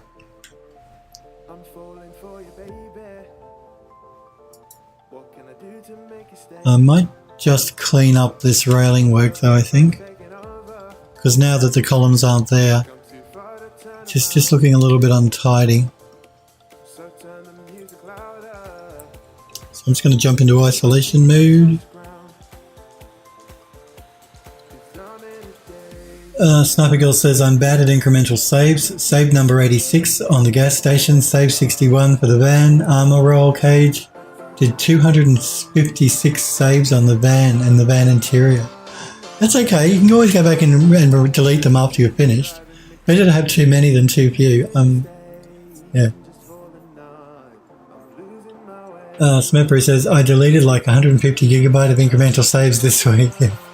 It can add up, particularly if you're working with really high mesh stuff. All those incremental saves can really start eating away at your hard drive space, for sure.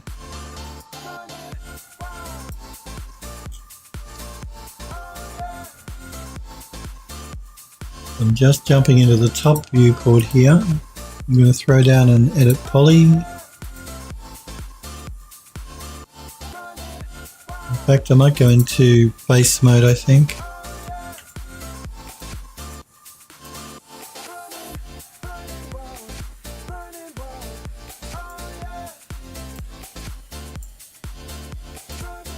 I'm just going through. I just want to tidy up the end pieces.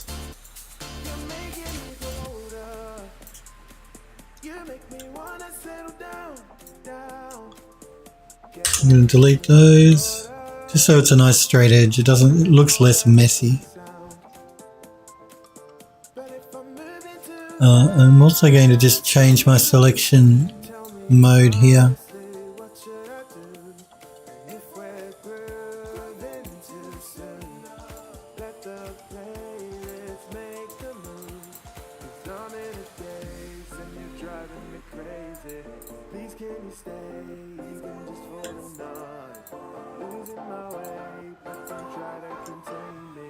Let's remove those.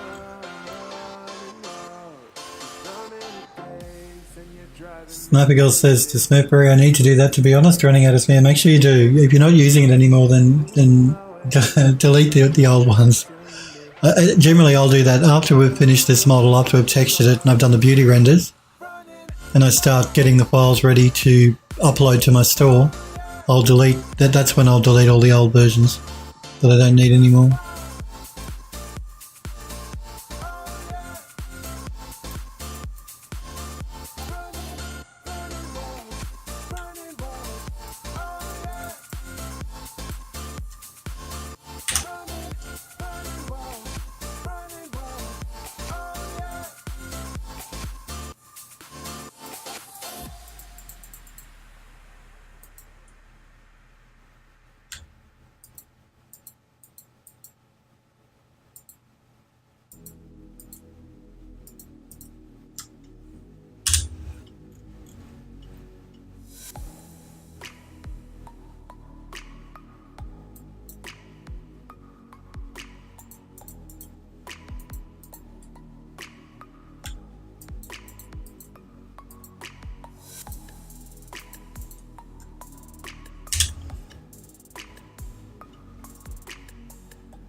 Sniper Girl says, between the van files and the gas station, I have about 76 gigabytes used up. And that's just my files.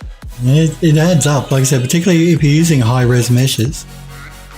You can really start to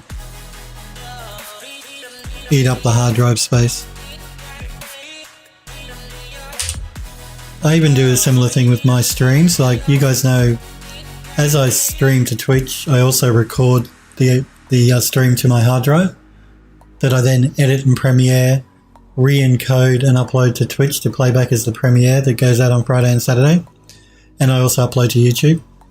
Those files can eat up huge amounts of space, so generally at the end of every month I go through and remove the ones I don't need.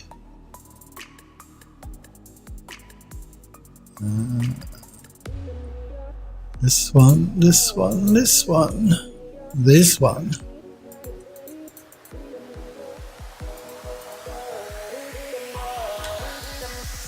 Are you ready?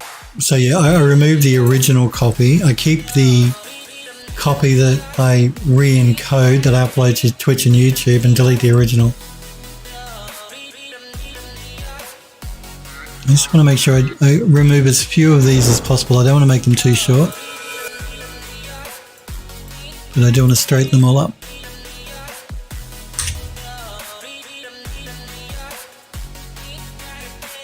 Cool.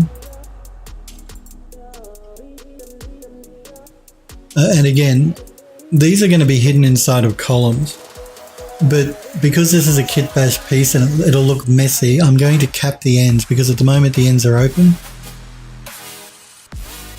And it's just not it doesn't look like the model's finished properly. So just capping the ends, it's going to increase the poly count a little bit, but not a huge amount. And it just looks much nicer for people that are looking at the model when they download it to use it. So unnecessary because it's hidden, but because it's a kit bash piece and it just looks neater, we're going to cap the ends off. If it wasn't a kit bash piece, I probably wouldn't do it. I don't think this one is quite right. Let me just work out where that one is, which is over here.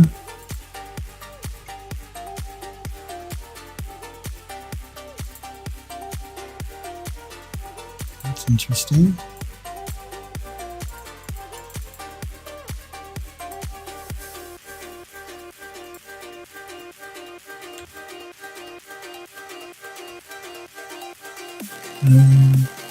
Oh, I see what the problem here is. Just going to remove the top one and delete that.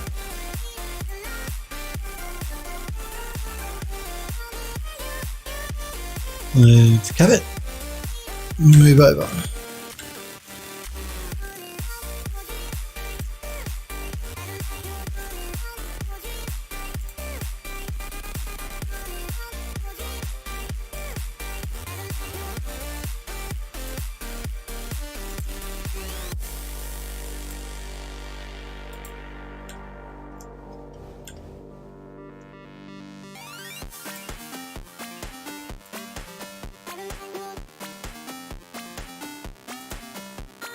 And cap you.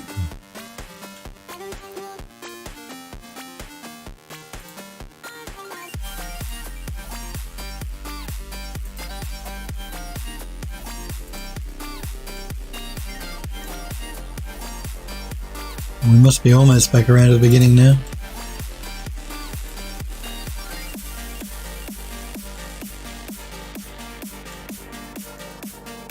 And we are.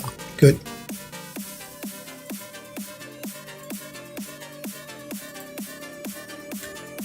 Alrighty, so they're capped so that they're clean.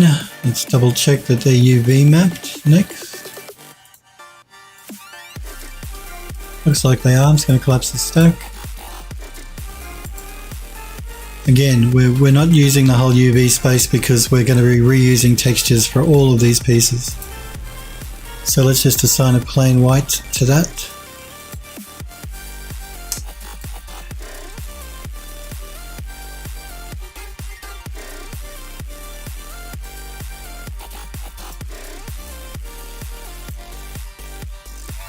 I think these, we're going to copy the UV maps from these.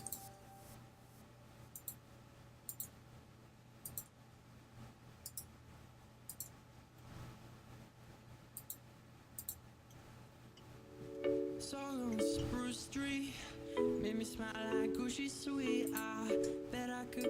let's collapse our stack, paste our UV map.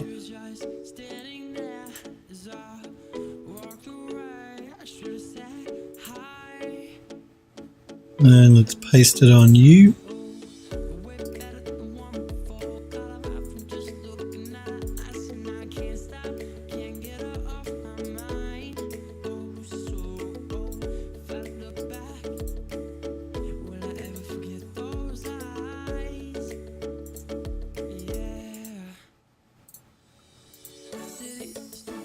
Just collapsing my stack so everything is more manageable.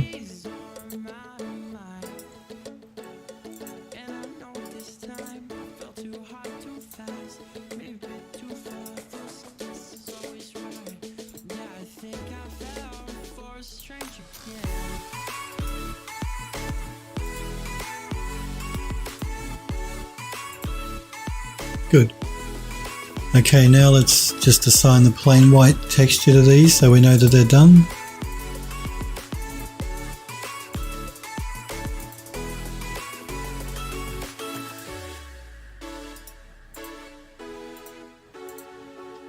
Let's have a look at the, looks like these are UV mapped as well, so let's assign the plain white texture to those. I think these are also UV mapped. Let me just isolate these. I'm going to ungroup them. Collapse my stack. They are texture mapped. Assign our white texture. I'm pretty sure these are UV mapped, yep.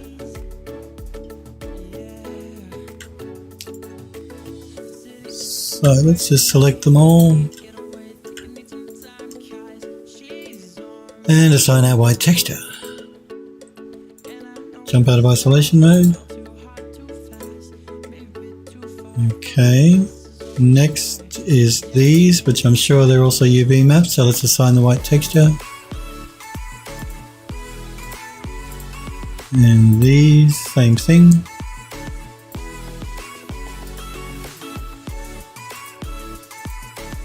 And that leaves the base, which I don't know if it's UV mapped. It is UV mapped, which is good. So let's assign the white texture.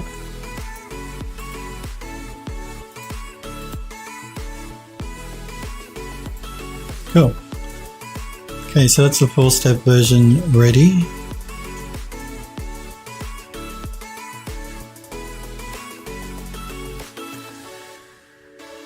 Let's just get everything organized. I'm going to do a quick save again. Let me move back to my 3-step version.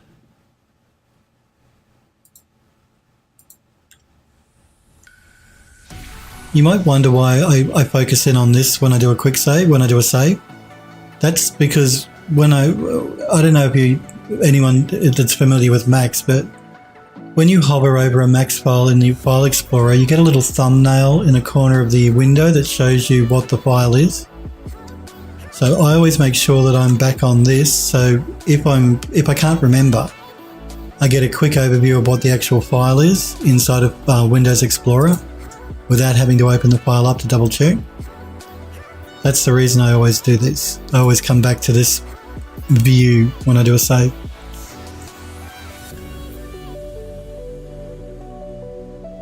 But I think we might leave it there for today, guys and girls.